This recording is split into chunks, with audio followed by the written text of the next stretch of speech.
Hello, my name is Juan Vitas, and I'm the founder of Winning on Wednesday. Winning on Wednesday is a virtual network platform that brings between 50 to 80 members every week to share ideas and discuss their business and to really get to know each other. I often say people do business who they know, like, and trust. And today's guest, we have Peter from Jovia Financial Credit Union. How you doing, Peter? Hey, Juan, I'm doing great today. How are you doing? Good, good. So tell us a little bit about yourself. Absolutely, Juan. Yeah, so my name is Peter Purpura. I am the AVP of Business Development for Jovia Financial Credit Union. Oh, excellent. And the common question I like to ask, to all my guests when we start the show is tell us where it all began and where it all got started and from the very beginning. And the question I ask is, what did your folks do for a living? What did mom and dad do for a living? Sure. Yeah. So my dad worked in the elevator industry for his entire career. Worked his way up to supervisor, manager, and really, really smart, very technical person. And it was funny just as a kid because elevators, they're referred to as cars. So it was really confusing when I was a young person. I would talk to my dad on the phone like during his lunch break, and he would say he was working on cars, and then he would also tell me he worked on elevators. It was really confusing trying to explain that to people. But he's really Peter, smart guy. If we were friends at your age, I would have been confused. I would have said, "Hey, is your dad a mechanic working on cars, automobiles?" Yeah. You know what I mean? Exactly. And my mom, when I was younger, she stayed at home with us, which I think is probably, the hardest job you could have.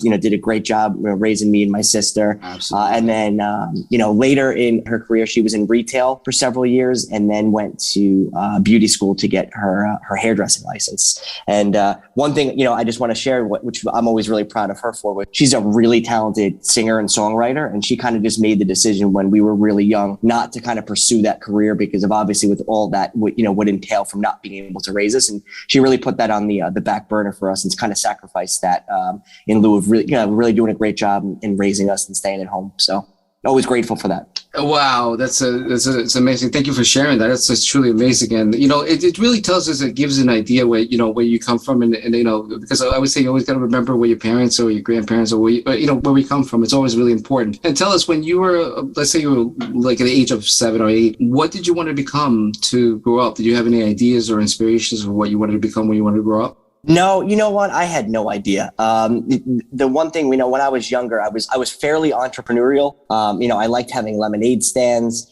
And I was fairly involved. It was like a sales club, actually, when I was young, that they would send you a magazine a couple of times a year. And you could, go door to door to people's houses and solicit, different things that they would sell out of a magazine. There's a whole bunch of stuff. And you could either kind of set a goal of selling a certain number of items to get a prize that you might want, like a bicycle or like a tent or different things like that. Or you could just opt to keep $2 per item that you sold. And that kind of just always intrigued me. So I think just at a young age, while I didn't know the exact career I wanted to have, I wanted to have some type of job that was entrepreneurial, gave me the ability to kind of be in sales and talking to people in person and everything. And that kind of actually wound up happening, which is funny because I didn't really plan on that really. Oh, wow. And what about role models? Did you have any role models or anybody that inspired you? Yeah, I mean, I would start certainly with both my parents. Just really instilled a hard work ethic inside of me. Values, ethics. Treating people with empathy and just treating everybody with dignity and class and everything. So that's really been kind of like a core foundation just in my career. Certainly, I modeled after them and their hard work and sacrifice. And then actually, I had my first real boss, my first job when I was a manager at McDonald's. The main general manager for the store is just really, really, he was a hardworking guy, taught me a lot about managerial skills. And one of the things he kind of instilled in me, because at the time, you had different folks working there had different uniforms. Some had a shirt and tie, some didn't. And I always just kind of aspired to have a shirt and tie. And I'd mentioned that to him at one point, and he had, pulled me aside one day and said, when he was kind of running the whole floor, and said, look, it's certainly nice to have a shirt and tie and dress nice. He's like, but if people were to look at the whole floor here, they would know that I'm in charge because the way I conduct myself and the way I handle things. So he's like, so don't get too caught up on necessarily how you dress, but how you conduct yourself in public, and you'll grow people's respect and they'll understand who's running the show. And I've always tried to take that to heart when I manage different areas of my industry. Absolutely. And they always say, the first impression counts, and you always got to be dressed for success. And people, I guess, they do truly judge you by the way you look and dress and talk too, So if you talk in a proper, respectful, professional manner, dress in a professional manner, listen, I just had this conversation with a close friend of mine where he took his son to a college opening, and there were the recruiters there and people who were giving grants, scholarships and everything. And his son was the only one with a shirt and tie. Everybody else was, dressed regularly, and he's the one who took seriously, and everybody didn't notice him, his son, and so he got a lot of attention that way. So sometimes you could attract attention by the way you dress, look, and talk, and perform, and it's something that you've learned at a very early age. So that's just truly amazing. Has there been other achievements in your life that you've done that you accomplished? Because that was an achievement yourself, working yourself up the ladder, like that. That's a truly amazing achievement, by the way. Oh yeah, thank you. I appreciate that. I think if I look back on something that I'm really just, I look back in my life that I'm very, very proud of that I didn't think I would be able to do. I ran the New York City Marathon in 2011, and I had never been a runner really, and I kind of committed to it. I got into the idea of running 5Ks, and I kind of just put that big goal out in front of myself, and had to raise money to get in. But it just kind of taught me that it really is possible to do things you don't think are possible. And it really, when you look at putting a plan together, you can't just pick up and run a marathon. But if you really, Wow. And let's talk about that, because that's a truly amazing feat. Where does it normally start from? And where does it end? And just to tell people, because a lot of people that are not familiar with the New York race, can you tell us, that's a big achievement, by the way. So you could just tell us from where does it begin and all the way to the end, Absolutely, Juan. So you start in Staten Island, and you have to run across the Verrazano Bridge, which is, I want to say it's about almost 2 miles. It's I think it's one of the longest bridges in the country. And you run, essentially it's 26.2 miles, and you run throughout the 5 boroughs of New York, and you end in Central Park. And it's a great way to finish the race, but it's extremely daunting. But the best part about it is that it's such kind of a treasured event, an historic event in New York. And almost the entire time that you're running, there are crowds of people, 6-8 people deep, and they encourage you to write your name on your shirt. And you have almost the entire time running, just complete strangers screaming out your name, rooting you on, and giving you well wish and hope that you finish and then you achieve your goal. And it's just really uplifting. I don't think I would have finished if those group of people weren't there. I don't think I would have finished. I think I may have stopped at some point. So they gave you the energy. The people gave you the energy, the drive to push forward. Absolutely. That's amazing. That's amazing. Isn't that amazing? It's talk about energy and drive. That's what I talk about in Winning on Wednesday. That I say, you can have a bad day. I can have a bad day. And when we go on Winning on Wednesday, the energy and the power of the people it gets uplifting, and it just motivates you. So that's a great example of that. Wow. And out of curiosity, what was your time? It was 5 hours and 3 minutes. And it was a bummer because the New York Times published everybody who finished under 5 hours. So I just missed it. I didn't even know that was a cutoff. Oh, but it wow. Was, but I was still proud of myself. I had written down everything. So yeah, listen, that's an amazing feat, and congratulations on that. That's truly amazing. And when you went to school, what did you decide to go to school for? What was your degree in? Sure. Yeah, I went to Adelphi University for my undergraduate in business administration, and I'm actually just finishing my master's degree now from St. John's University in strategic management. Oh, wow. Wow. So you're a go-getter for sure, man. It doesn't stop you, man. It's wow. That's a job in itself, man. I did that myself because I actually went back to school at the age of 26. I was Oh, that's great. Yeah. I actually demoted myself because I used to be a manager at Trader Joe's. I used to be a store manager at Trader Joe's, and I demoted myself back to school. And if public service announcement for anybody listening, if you think that you're too old to go back and get your degree, you're not. Definitely, just do it. Just give it a try. It's definitely daunting if you haven't been in school for a while, but I would encourage anybody, it's your education, you can't be taken away from you. So I would encourage anybody, listening, if that's even on your mind, go for it. Absolutely. You always have something to fall back on, and they have your degree upon that. So that you're absolutely right about that. And what about any hobbies or interests that you have currently or that you'd like to do besides running? I mean, you run. Do you still run, by the way? No, here and there, not as Here much and as there. not as much as I used to. I find that I like to eat a lot more than I used to run now. Okay. But pretty traditional stuff. I like, I like sports. I like playing golf, strategic board games with some of my friends. And then, my wife and I just like doing stuff together. We like to cook. We like going on hikes, bringing our dog, and traveling is absolutely up there. We love to travel. Okay. Excellent. Excellent. This is the part that I like to ask the people about the 15-minute mark, the golden nugget, the piece of the golden nugget, and is a valuable piece of information that we can leave behind for other business owners to improve themselves and to better themselves. So is there any stories you'd like to share or anything information you'd love to leave behind for our listeners? Yeah, it's one of the kind of cardinal rules that I have, just from a managerial standpoint and from my own self, is that you never know what somebody's capable of unless you let them try. And what I mean by that is that, for yourself, if you went to apply for a job or start a business, if you haven't done it before, don't just, typecast yourself into what you've done and what you're capable of because of your past. You can always try new things. You can always be successful at new things. And I think the same thing is true for when, if you're bringing somebody onto your team or your organization, don't look at their resume per se as what the specific job that they've done, and whether they'd be capable of, maybe switching over to a new career. I always say, a job is really just a combination of skills and abilities with a purpose. And if you can kind of match those up from a job they've had versus a job that they're looking for, and they align, give them a chance. And I guarantee that they won't let you down. Excellent. That's a great piece of advice. Yeah, I second that as well. And tell us, do you belong to any organizations or any groups, because I like to always discuss about other, groups and network groups, because, there's other stuff. And in network groups, it has to be like business related. It could be also, a non-for-profit organizations you belong to, others, because those are networking groups too, even churches and other belongs that you belong to, that belongs to you, that you have a passion for or anything that you belong to.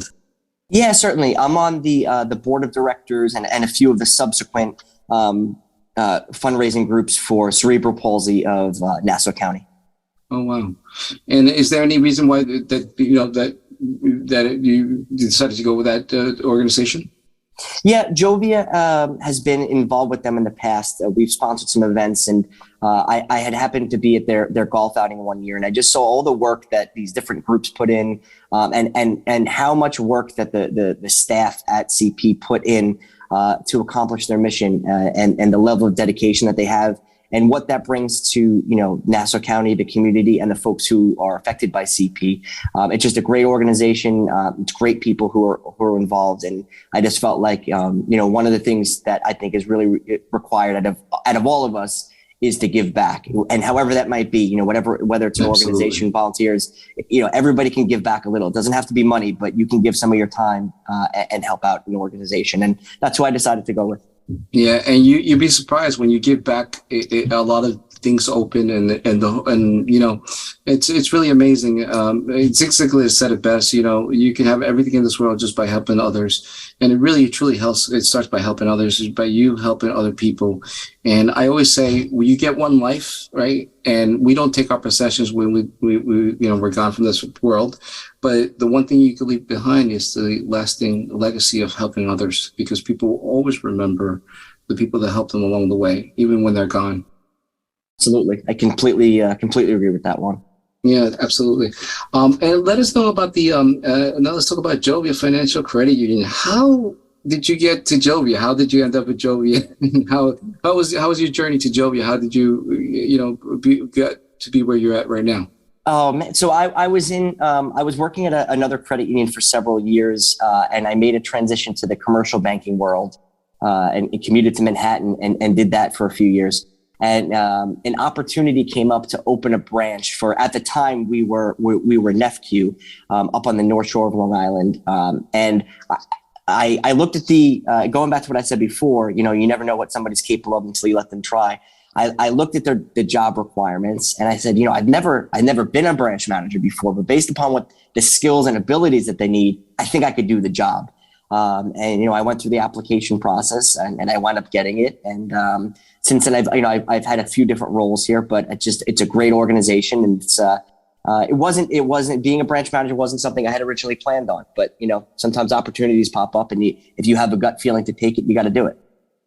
Yep, absolutely. And for a lot of folks that don't know that, I started with Nephew as well, National Educators Federal Credit Union, many years ago because my wife is a teacher, and we got into the credit union because of my wife, naturally.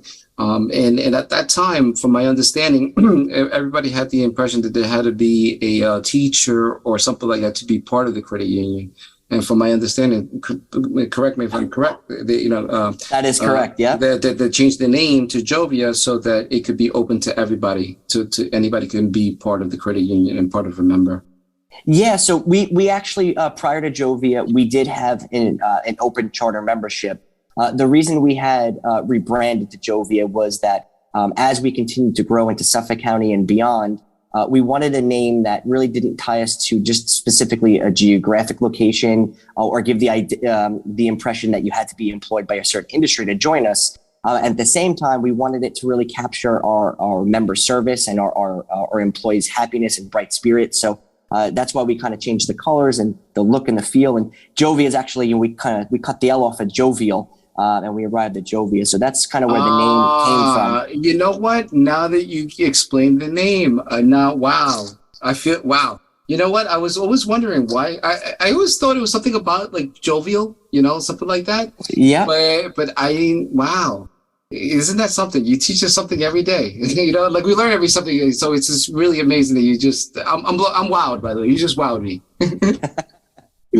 Wow. So, and tell us what about Jovia, what you like about Jovia and some of the services that they offer, some of the things that they do. I know they do, you just mentioned quite a few things that they do for community service, and do a lot of the stuff for community service. And so we talk about that and then some of the services that they offer.